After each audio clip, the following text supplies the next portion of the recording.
Vamos agora à entrevista do dia com Maria Lídia Flandoni.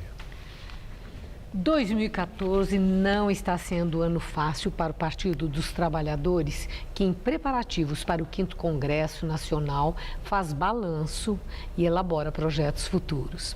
Hoje eu entrevisto Emídio de Souza, petista histórico, com extensa e densa trajetória política no Legislativo e Executivo. E é também o presidente estadual do PT de São Paulo. Muito obrigada por estar conosco.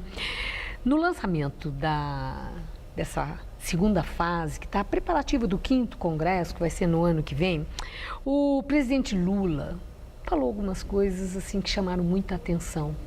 E ele disse aos petistas presentes que o PT deve representar o seu papel na sociedade, deve voltar a construir sonhos e utopias. Então essa é a largada da nossa entrevista. Qual é o papel do PT hoje na sociedade brasileira?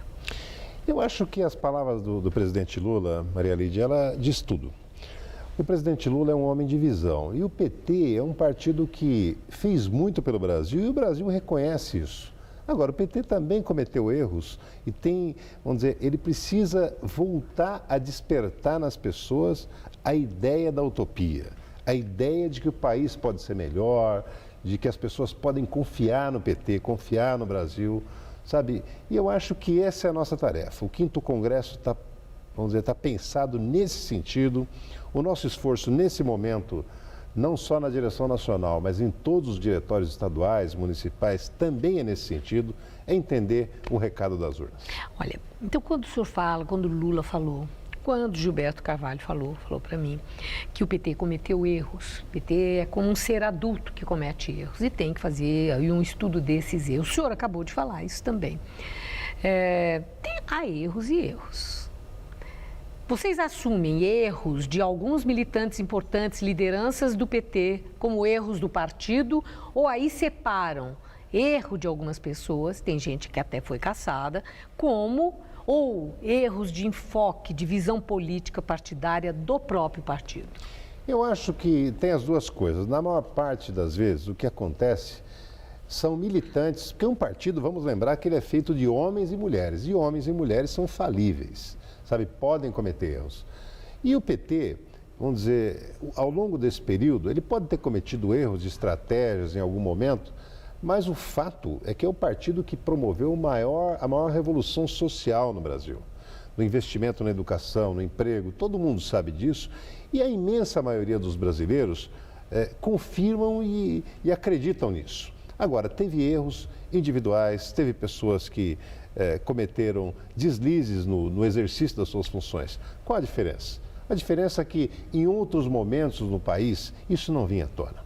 Esse governo permitiu que as coisas acontecessem, que mesmo cortou na própria carne, permitiu que não viu quem era o cargo que as pessoas ocupavam, e quem tinha que ser punido foi punido e continuará sendo assim. A própria presidenta Dilma já disse: não ficará pedra sobre pedra, vamos investigar o que precisa ser investigado.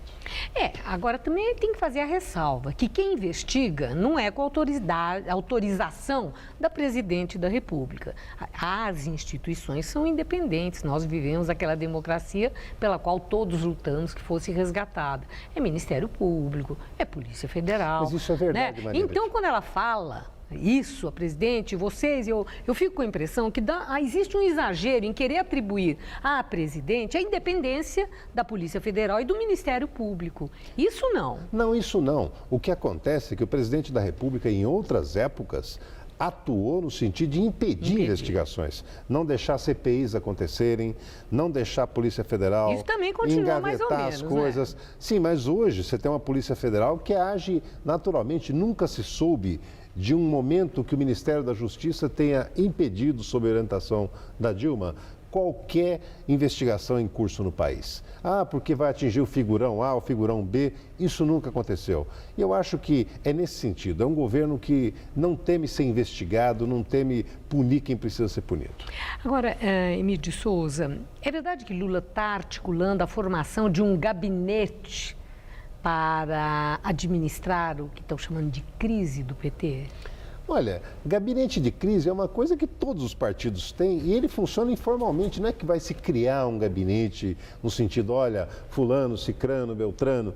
É no sentido de que toda vez que um país e um partido atravessa momentos de crise, é preciso que as cabeças pensantes desse partido, sabe, os dirigentes, os parlamentares principais, os ministros, se juntem para falar como é que nós vamos enfrentar isso. O PT precisa, mesmo porque não é a primeira vez que isso acontece no mundo. Maria Lídia, você sabe que grandes partidos no mundo passaram por processos como o PT está passando.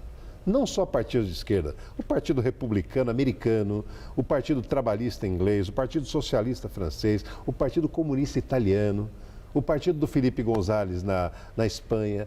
Foram crises que precisaram de uma reflexão profunda para depois ele voltar a representar aquilo que ele representa. E eu acho que com o PT vai ter que acontecer isso. O PT vai ter que passar por um momento, sabe, de reflexão para apontar novos caminhos para o país. Lideranças petistas têm falado, e aqui no Jornal da Gazeta, sobre a necessidade do PT chegar até os jovens, de atrair os jovens. O próprio presidente Lula, esses jovens que estão lá inseridos no mundo digital. E então, conseguir atrair os jovens.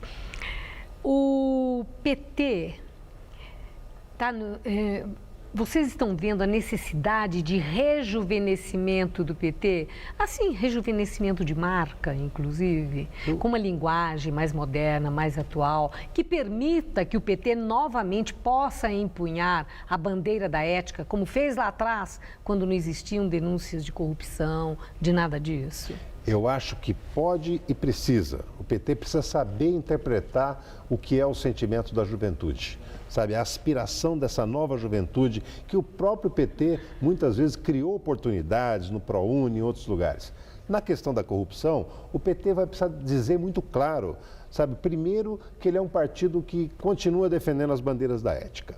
E isso precisa ser transformado em ações muito concretas.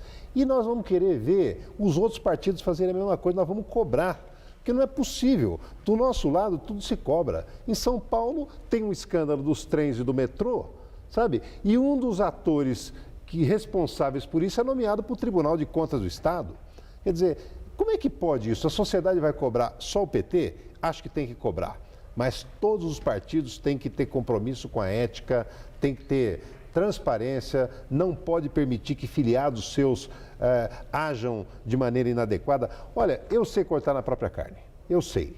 Sabe, aqui em São Paulo, meu primeiro ano, nós tivemos que expulsar deputado, expulsar vereador, impedir candidatura, mas isso é a demonstração que a sociedade quer. Sabe, exigir. Na hora que aconteça alguma coisa errada, haja. Não passe a mão, não empurre para debaixo do tapete. Muito obrigada por sua entrevista.